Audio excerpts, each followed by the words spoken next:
when we got to Africa, we got there a week early. We had to stay with the 18 contestants, stayed together. The other 17 and I were living together, sleeping together, and eating together. But we weren't allowed to look at each other. We weren't allowed to talk to each other. We weren't allowed to have any contact with each other. So we'd be sitting at the table and eating supper, and there was a handler there watching us, and we could, like we wanted to salt, we could go, and they'd hand us the salt, because they didn't, well, there was a couple of reasons they didn't even want us talking. We could whisper to the handlers, but we weren't allowed to talk, because if you watch the show, there was a girl there from South Africa that had a South African accent. There was a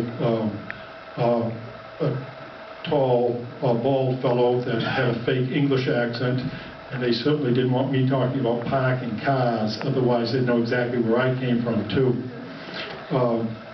But this went on for about a week. I did get caught one day with Susie, the Mexican-American girl from Iowa.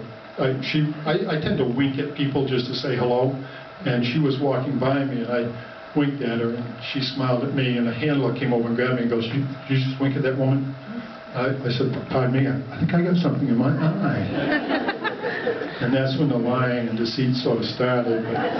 But, it was driving me crazy because we weren't allowed to sort of interact. But we knew we were getting down to the wire when they brought in some experts to explain to us how to interact with the animals and how to start fires, how to build shelters, what foods you could eat in Gabon. And so we were getting pretty excited. And we were in an outside cafe under this big tree.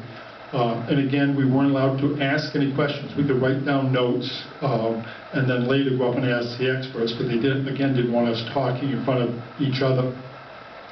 We were all taking copious notes about what other people were doing, just to try to figure out who was who and who would be good to be on our team if we had a chance to pick.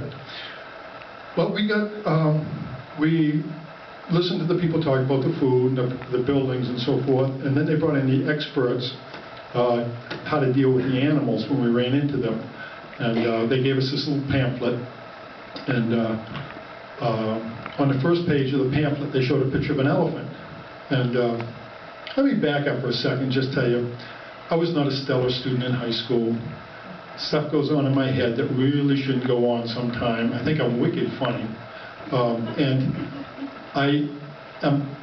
When this thing started, I just was telling funny stories to myself about some of the things they were saying. And so he starts out talking about the elephant. He goes, "If you run into an elephant and the elephant charges you and his ears are splayed out like this, hold your ground, he's only bluffing.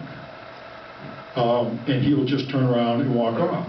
If, however, the elephant comes at you and his ears are folded back," and you've probably seen this with dogs or cats, when they go in to do something, they fold their ears back. He said, if an elephant charges you and his ears are folded back, run in a zigzag pattern.